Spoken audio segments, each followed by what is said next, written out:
네, 우리가 지금 사용하고 있는 100원짜리 동전을 비롯해서 5,000원, 만 원, 5만 원권 지폐, 이 화폐들의 공통점이 있습니다. 이 화폐 속 인물의 영정을 그린 사람들이 하나같이 친일 논란에 휩싸여 있는 사람들이라는 건데요. 이런 와중에 한국은행이 우선 100원짜리 동전에 그려진 충무공 이순신 장군의 영정을 바꿀 수도 있다. 이 도안을 바꿀 수도 있다라고 하는 이런 입장이 어제 나왔습니다. 주목을 끄는 어떤 입장인데요. 자, 이분 연결해서 좀 도움 말씀을 들어보도록 하겠습니다. 친일 인명 사전을 펴냈던 곳이죠. 민족문제연구소의 방학진 기획실장 전화로 연결하겠습니다. 나와 계시죠? 예, 안녕하십니까. 네. 방학진입니다. 일단 좀 우리 애청자 여러분들의 이해를 잠깐 돕기 위해서 설명 말씀부터 드리고 좀 질문을 드릴게요. 네. 그러니까 한국은행의 입장은 문화체육관광부 영정동상심의위원회에서 현재 그 충무공 이순신 장군의 표준 영정 해제를 심의하고 있는데 만약에 해제가 결정이 된다면 100원짜리 도안을 바꿀 수도 있다. 이게 한국은행의 입장인 것으로 좀 요약을 해서 좀 그 전달을 해드리도록 하겠고요. 이게 지금 심의가 되고 있는 이유가 충무공 이순신 장군의 영정을 그린 화가가 정우성 화백. 근데 친일 논란이 있는 인물이라는 이것 때문 아니겠습니까? 예, 그렇습니다. 친일 논란이라고 하면 좀 요약을 해주신다면 어떤 내용인가요? 일단은 저희 민족문제연구소가 2009년도에 발간한 친일 인명사전에서는 네.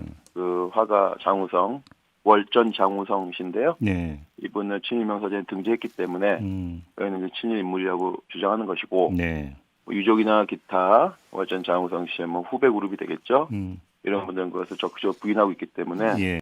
언론에서 이제 논란이라고 말씀하는 거겠죠. 예. 그러면 지금 이 친일 행적으로 거론이 되고 있는 내용은 어떤 거예요? 그 당시에 일제강점기에는 특히 37년 중인전쟁 이후에 네. 그 일제는 조선의 청년들을 군대에 동원하기 위해서 수많은 이제 선전요원, 요즘으로 말하면 홍보대사들이 필요했던 거거든요. 네네네. 미술을 잘 그린 사람에게는 너는 그림을 그려서 조선의 청년들을 군대에 보내라. 음악을 잘 만드는 홍남파나 현재명에게는 네. 너는 음악을 만들어서 그렇게 해라. 예. 문학인 서정주 이런 사람들에게는 너는 시를 써서 그렇게 해라. 라고 하는 일제의 정책입니다. 네네. 그 정책의 이름이 직역봉공이라는 정책인데요. 예. 직업과 역할에 맞게 일제를 위해서 멸사봉공해라 이런 정책이거든요. 바로 이러한 일제의 정책에 따라서 예. 어쩐 장우성을 비롯한 친일 미술인들이 그림으로써 네. 즉 여기서는 이제 회화봉공 예. 이런 말 쓰기도 하고 화필보국 이런 말을 예. 써서 예. 그림으로써 조선의 청년들을 군대에 보내는 역할을 충실히 수행했다. 네. 그러면서 이제 월전 장우성도 뭐 결전 미술전, 미술전 이름 자체가 결전 미술전입니다. 이런 미술전에 적극적으로 자신의 작품을 출품해서 일본의 침략 전쟁에 적극적으로 협력했다. 이런 것 때문에 저희는 이제 월전 장우성을 비롯한 많은 화가들을 친일명사전에 등재했던 것입니다. 예. 근데 좀 반박하는 쪽에서는 일제의 강압에 의한 것이었고 특히 선전 같은 경우는 당시 모든 미술학도가 화가로 입문하는 유일한 통로였던 거고 그게 해방 후에 이어진 게 국전 아니냐 이런 식으로 주장을 한다는데 이건 어떻게 봐야 되는 겁니까? 그렇습니다. 저희가 단순히 선전이라고 하는 그런 그 미술 전람회 출품한 행위를 가지고 문제 삼는 것은 아니고요.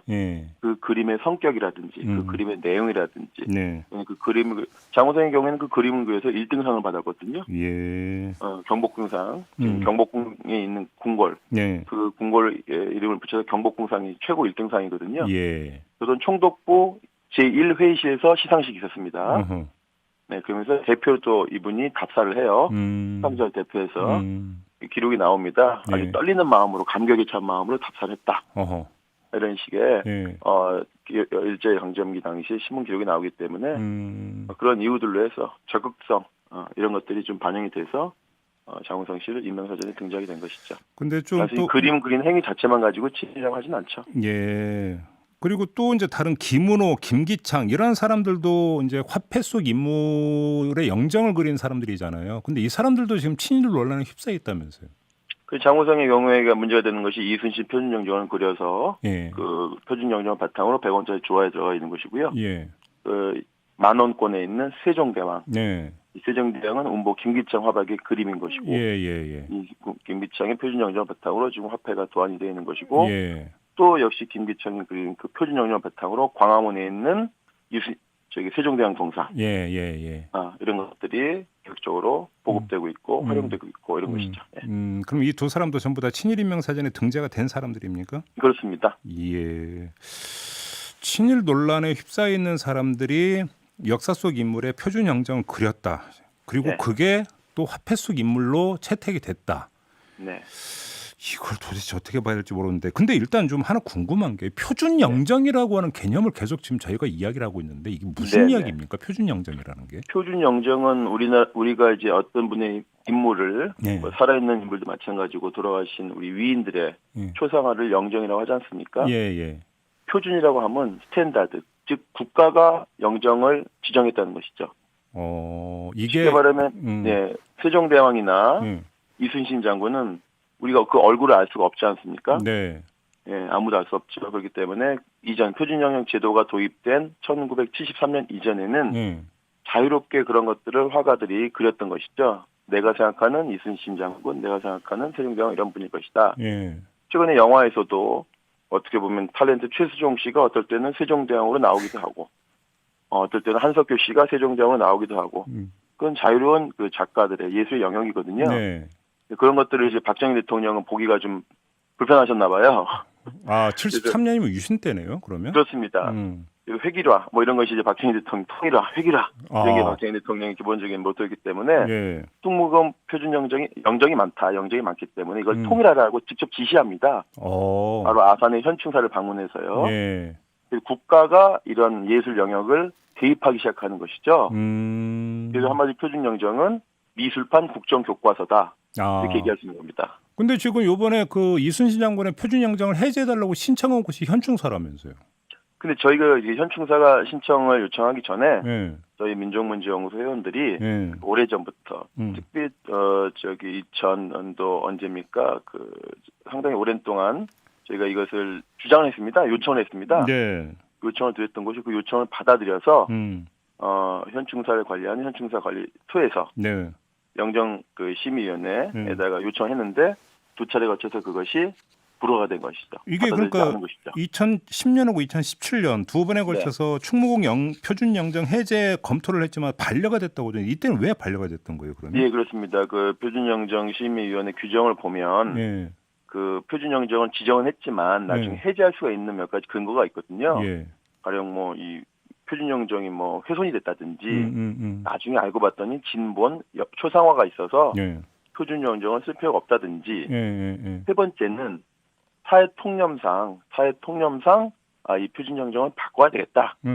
그런 이제 이유가 있는데 저희 이제 사회 통념상 즉 그 친일파가 어떻게 독립운동가라든지 우리나라의 위인들의 초상화를 그릴 수 있냐.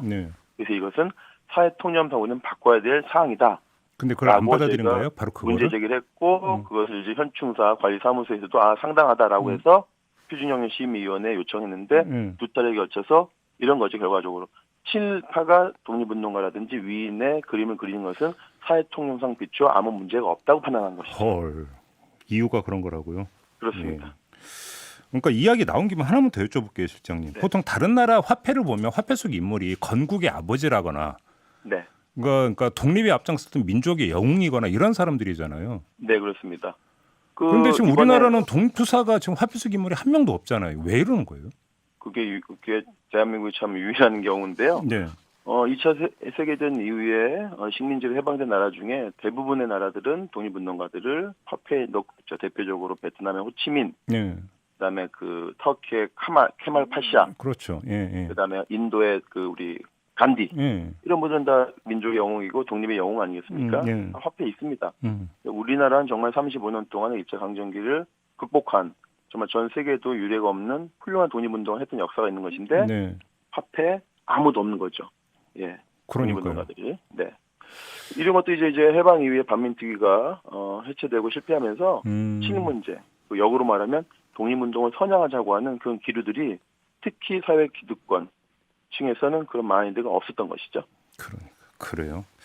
근데 이참에 좀 한번 좀 사회적으로 공론에 붙여야 되는 거 아니냐라는 이야기도 많이 나오더라고요. 물론 현실적으로 화폐 도안을 바꾸면 이게 돈이 엄청 들어간다. 뭐 이런 현실론도 제기가 되는 건 알고 있지만 그럼에도 불구하고 친일파가 그린 표준 영정을 채택한 화폐를 계속 쓰는 것이 과연 타당한 것이냐는 한번 사회적 공론에 붙여야 되는 문제 아니겠습니까? 2007년도에 네. 참여정부 말기에 2007년 11월에 참여 당시에 한국은행에서 5만 원권에는 신사임당, 10만 원권에는 백범 김구로 네네네. 하기로 선정했습니다.